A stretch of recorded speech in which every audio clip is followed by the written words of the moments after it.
Hello everyone, welcome back to another episode of Rslash ProRevenge. In today's episode, I won over $5,000 for in court after a car accident that I caused. I'm not left-handed. I'm also not allergic to poison ivy. Before we get started, make sure to subscribe so you will never miss a video. So let's get started. I won over $5,000 for in court after a car accident that I caused? Okay, so just a little bit of info before I get into the story. Also sorry this might get a little long, but I hope it's worth it. I, 22M, work construction and run a few crews, and I'm a foreman because I've been working in this field since I started working summers when I was 14, that's legal in my state. With this being said, I have a lot of experience and get paid really well. For my job I need a truck that can pull a lot of trailers and also get into a lot of sketchy job sites, especially in the winter, so I drive a new lifted pickup, F350. Anyways, let's get into it. So about 4 months ago now I got off work one day and just really didn't feel like making dinner, so I decided to go get myself the trusty Big Mac at McDonald's. Well, after I got my order I was going to pull out into the parking lot to drive home, and I was looking hard over to my left to see how busy the road was before I got over there. Well, I wasn't paying great attention to what was happening in front of me, and as I was creeping forward someone who was in front of me was stopped and not paying attention either. I ended up barely hitting his mirror and scraping his door with my front end. I immediately reversed and hopped out. I made sure the guy was okay and apologized, knowing it was my fault, and I asked him if he wanted to call the cops.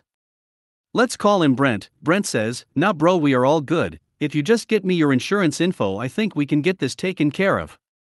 I was fine with that as there was no damage done to my truck, and it's not required to call the cops for an accident if it occurs in a private parking lot. This is relevant later. We exchange info, and he seems pretty cool, so I tell him to go get the damage bid, and he'll just pay in cash, so my insurance rates don't go up as long as he's okay with it. He says that's fine and we both just leave, and I feel like a moron, but all in all Brent seems like a cool dude, and I just hope we can get it sorted out smoothly. About a month passes by and I haven't heard anything from Brent or the shop I told him to go to. Honestly, I wasn't too stressed about this because if he decided to not get it done, that's on him. Well, he calls me up one day at about noon saying he can't remember my name, and he wanted to tell the guys at the shop who sent him there cause it seemed like we knew each other. I told him my name, and the guys at the shop gave him a deal. Pretty sure they say this to everyone, lol. He sends me the bid for damages and it comes out to $2,403. This was more than I imagined, but I said to get it done and I'd take care of the bill afterward, and that was that. He hung up, said it was cool, and I went on with my day as usual. Another month goes by and I don't hear anything until Brent calls me up while I'm at work again and says, "Hey brother, I talked to the shop, and they said they can't get me in for another 2 weeks or so, and they may end up charging me more if they find more damage." I say, "Okay, sounds good, just let me know man. I hope it goes smooth for you, and I'm sorry for the inconvenience." He seems to take it good, and I'm really trying to just be a good person. He responds with, "Well, after talking to my wife I'm okay if you just wanted to write a check for $2,500, and we can call it even." This seemed odd to me because why the hell wouldn't someone want their vehicle repairs all paid for? I say, "Okay man, let's set a time and place to meet, and he'll get you paid." He liked the idea and ended the call by telling me he would let me know. Yet another month passes by and I hear nothing again. At this point I'm getting fed up and just want this situation to stop being over my head. He hits me up at 11 p.m. one night and asks if we can meet in town. I found this kind of disrespectful because I was nearly asleep and had to be at work at 5 a.m. the next day. Either way I said that was fine and took my $2,500 cash and wrote up a quick contract saying this payment would be accepted as payment in full for the damages, and by accepting it, it would release me from any and all liability. This was a pretty fair contract I believe, as it was the deal we had already made over the phone, just in writing. I get to the place we suggested as a meetup spot. I give him the cash, and he signs the contract without hardly even reading it, and he didn't want the copy. This was a red flag to me, but I just assumed he really didn't care about it all that much, so I just send him the photo of the contract and go back home for some beauty sleep. As you can guess by now, another month goes by with me just living life carefree, and not a worry in the world about this stupid car accident. Well, I go to check my mail, and I have a notice from this guy's lawyer that he is suing me for not paying after wrecking his car. This pissed me off, but I also knew I had plenty of text messages and a contract on my side. I immediately call Brent, and he blocks my number. Luckily enough, my girlfriend works for a lawyer, so I get him updated, and he says he'd love to help. He lets me know I saved my ass by writing that contract, as any contract worth over $500 is to be held up in any level court in my state. I immediately get to work on my revenge. I remember on the side of this guy's car he had a business logo, and I took pictures of the damage, so I hop online and get to the BBB to look up who owns this company, thinking that surely he couldn't own the business because he is such an idiot. I was wrong. This guy owns the company, and I can see that he has about 12 one-star reviews, all in dispute because of his shady business practices, telling people it will cost one thing, and then charging them 4 times what he said it would. Sound familiar? Remember when he said the shop may charge more than the original $2,403? That's right, he was suing me for $10,000. 4 times what the shop told him it would cost. Unbelievable, he was trying his same sneaky *T on me.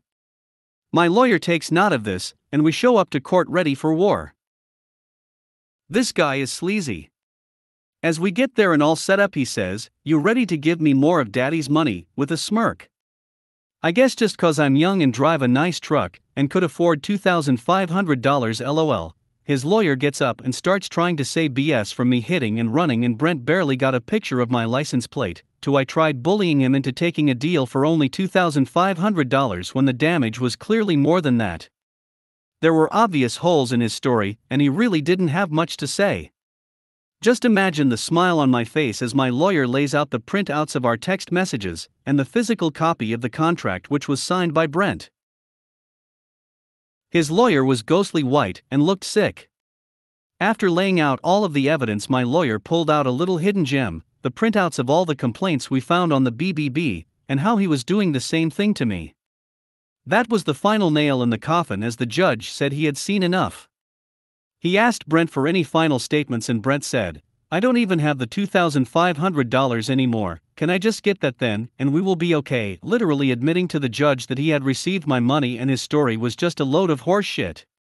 I thought his lawyer was gonna strangle him. It was beautiful.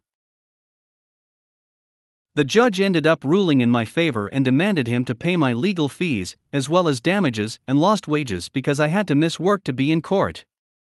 The absolute sweetest part was that this particular day my crew was on a very high-wage job, and I was technically the one getting paid before I paid them out as subcontractors. This means I was to be paid $475 per hour, and this whole ordeal took about 5 hours. He ended up having to pay me almost $5,000.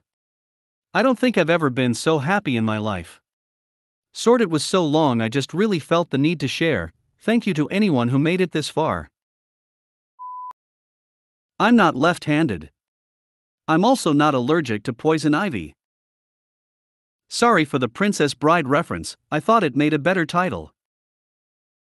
I just remembered this experience when I was over on another thread and realized, this would be perfect for petty revenge, but that sub won't let me post it, no matter how much I soften it down, because they think all of you are a bunch of whittle babies who can't handle the horrors of poison freaking ivy. I'll just post it over here. And I'll return it to its original form. When I first found out, they wouldn't let me. Okay, on to the show. So, I'm one of the few people who aren't allergic to either poison ivy or poison oak. A superpower I once used for evil. Small evil, not the bad kind.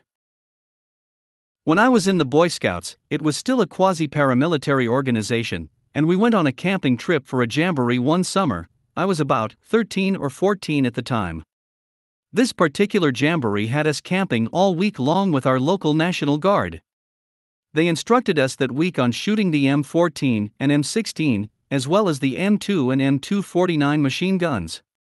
They also instructed us on pathfinding, and had us running a 10-mile course through the Arkansas countryside.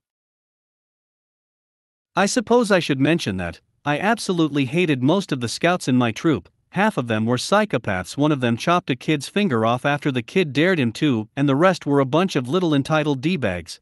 So I really didn't have a single friend in Scouts, ever. It's one of the reasons I eventually quit.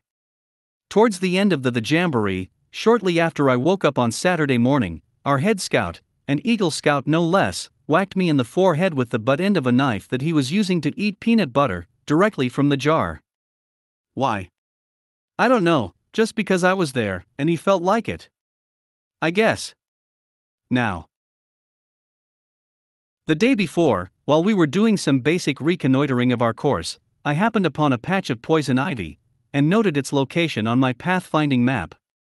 After the silverware incident, I honestly hadn't really thought of getting back at him or any of his other psychopathic sycophants who thought me getting thumped in the head was funny. However, when it came time for me to take over on our pathfinding march, we were only a couple hundred yards from that patch of poison ivy I found the day before. I didn't know if anyone else knew it was there, but I had an opportunity, and if the Boy Scouts taught me anything, it was. Whenever an opportunity presented itself, you be a man and go for it. Alrighty, if you insist. The best part was, because it was July, we were all wearing shorts. I marched us straight through that patch, and not one single scout, tenderfoot, life or eagle identified it. They were completely, beautifully, oblivious.